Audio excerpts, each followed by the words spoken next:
자, 미국 증시의 분위기를 생생하게 전해드리겠습니다. 이항영의 월가이드 시간이고요. MTN 이항영 전문위원 함께하겠습니다. 어서 오세요. 네, 안녕하세요.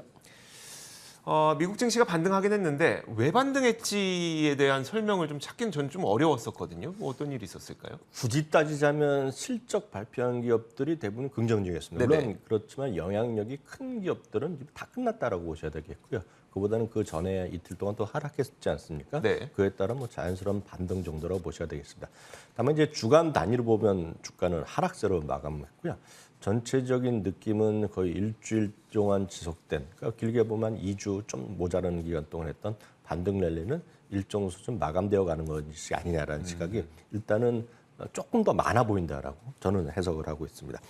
에너지나 커뮤니케이션 서비스 섹터 한 2개 정도만 지난 금요일에 올랐고요. 나머지 9개 섹터는 모두 하락했습니다. 주간 단위로 보면 다우지수는 거의 보합이었지만 그냥 조금 마이너스란 건 맞고요. S&P 500과 나스닥이 1.5%까지 떨어졌습니다.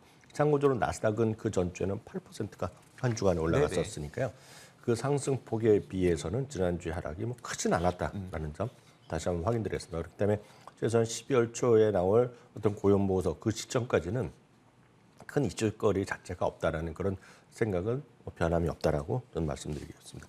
금리는 이틀째 좀 반등하는 모습이었고요. 달러도 조금 반등했지만 이 반등 폭 자체가 미미합니다. 네네. 그렇기 때문에 하락의 저지라는 정도로 해석하는 것이 일단 뭐 다수견이라고 보시면 되겠습니다. 물론 지금 골드만삭스 같은 경우는 달러의 지금 고공행진은 절대 끝난 건 아니다. 피크는 앞으로 수개월가 더 있어야 된다는 이야기도 있으니까요. 그런 것들 염두에 두시면서 보시면 좋겠습니다. 지난 한 주간에 가장 크게 그 어떤 상품 시장에 영향을 미친 것은 유가입니다. 유가가 지난 주간에 보면 10%가 하락을 했거든요. 4월 이후 주간 단위면 최대 하락폭이 있었고요. 금도 이틀째 하락하는 모습이 되겠습니다. 11월 저점 대비 그렇지만 금은 7%, 11월 들어서 무려 6.8%나 반등했습니다. 한편 경제 지표에서는 기억할 만한 것이 주택 판매 지표가 되겠는데요. 9개월 연속 판매가 좀 줄어드는 모습이었고요. 판매 추이와 전월 대비 증가율이 바로 이 그림이다라고 이해하시면 되겠습니다. 알겠습니다. 자, 이렇게 지난 금요일에 미국 증시에서 어떤 큰 일들이 있었는지 좀 대략적으로 살펴봤고요. 이제 종목별로 한번 보도록 하겠습니다.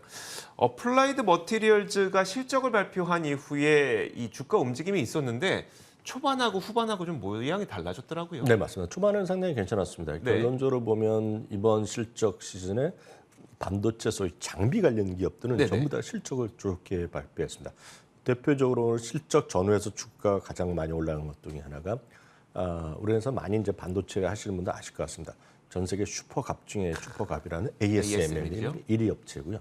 그 이하가 있는 것이 예를 들어 램 리서치나 어플라이드 머티리얼 이런 것들이거든요. 그러니까 이런 것들이 상당히 좀 좋게 나왔다라고 일단 이해하시면 되겠습니다. 팔로알토 네트워크스는 이제 대표적인 사이버 보안 이런 해킹 방지 이런 쪽으로 이해하시면 되겠는데요. 역시 실적을 좋게 발표했습니다. 주가는 한 7% 가량 올라갔습니다. 한편 지난주에서 이번 주 물론 이번 주까지 계속 나오지만요. 남은 것들이라는 것은 이제 유통업체들이거든요. 지난주 유통업체는 상당히 극과 극의 의견을 보였고 주가도 마찬가지입니다. 홈디포나 로스 같은 소위 주택 개선 업체들, 그러니까 집에서 쓰는 것들, 수많은 것들 다 파는 것들인데 그런 것들은 상당히 긍정적인 모습이 나왔습니다. 특히 월마트는 좋게 나왔지만 아시다시피 가장 이제 상대적으로 비교되는 것은 타겟은 별로 안 좋게 나면서 주가가 오히려 큰 재미가 없었습니다. 지난 주말에는 로스스토어라는 곳이 이제 실적 발표했습니다. 로스스토어 같은 경우가 딱 우리나라 이제 없는 업태라고 딱 보시면 뭘까요? 되겠어요. 이게 보시면 나름 큰 몰을 갖고 있습니다. 큰 이제 마트 형식의 큰 몰인데 주로 파는 것이 옷이라든가요. 옷이라든가 예를 들어서 가정에서 파는 다양한 제품이죠. 쉽게 해서 우리라 보면 뭐 밥솥도 파는 것이고요. 네네. 그리고 프라이팬 이런 것도 파는 것이 되겠고 그밖에 뭐 자동차 소소한 용품도 팔고 파는데 옷도 팔고 신발도 다 파는데 이게 쉽게 해서 우리나라를 보면 이제 우리나라의 어떤 떨이 상품 같은 그 하면서 각종 뭐 체육관이나 빌려 동네 뭐 큰 광장 빌려 하는 거 행사하는 거 있잖아요. 네. 그 정도는 아니지만 기본적으로 보면 약간의 2월 상품 그리고 약간의 안 팔린 것들 이런 것들입니다. 그래서 나이키도 있고 다 있어요. 네. 있는데 그런 것들이 약간의 좀 재고 상품이라든가 2월 상품 그런 것들이죠. 그래서 좀 어려운 것들은 한꺼번에 매입을 직접 해오기도 하고요. 그러니까 이미 정가대로 파는 백화점에서 안 팔린 것들 재고 남은 것들 갖고 이런 걸 하는 거가 대표적인 것이 이제 여러분 아실 만한 것이 로스터가 되겠고요. 물론 다른 것도 신제품 다 신제품입니다. 네네. 뭐 중고 제품 아닙니다. 그리고 TJX 이런 회사들이 대부분 그런 네네. 것들인데 그런 것들이 상당히 좀 좋게 나왔다는 거죠. 그래서 그런 것들이 지금 많은 사람들이 진정 수요가 있다는 겁니다. 그런 쪽에서 네네. 뭐 약간 저렴하게 살려는 것들이죠. 여튼 로스터가 주가 실적 좋게 나면서 물론 이것도 장중에 훨씬 더 많이 올라갔다가 약간 밀리면서 마감됐는데요. 그렇지만 10% 가까이 주가가 크게 올라갔습니다. 드라프트킹즈는 이제 스포츠 베팅하는 회사입니다. 그 베팅하는 온라인 베팅하는 회사인데요. 주가는 이제 한 4분의 5분의 1 토막 고점 대비 떨어지는 주식인데요. 파이퍼 샌들에서 매수 견을 처음으로 개시 시작하면서 목표 주가 21달러를 제시한 것이 호재로 작용됐습니다. 근데 풀라커입니다. 블라커는 이제 우리나라로 보면 ABC 마트 네네. 같은 딱 그거는 거든요. 신발에 다양한 신발들 이제 나름대로 이제 파는 거죠. 나이키, 뭐 아디다스 다 파는 거가 되겠는데요. 8.7% 올랐습니다. 기대 이상의 실적을 발표했는데요.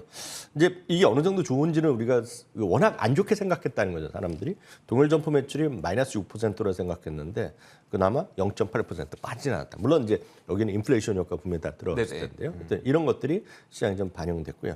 지행 같은 경우에는 이제 2025년 전기차 분해 수익이 가능하다는 자신감을 부각한 것이 일단 호재 인식으로 반영됐다라고 이해하시면 되겠습니다. 알겠습니다. 자, 이제 월가의 평가 한번 들어보겠습니다.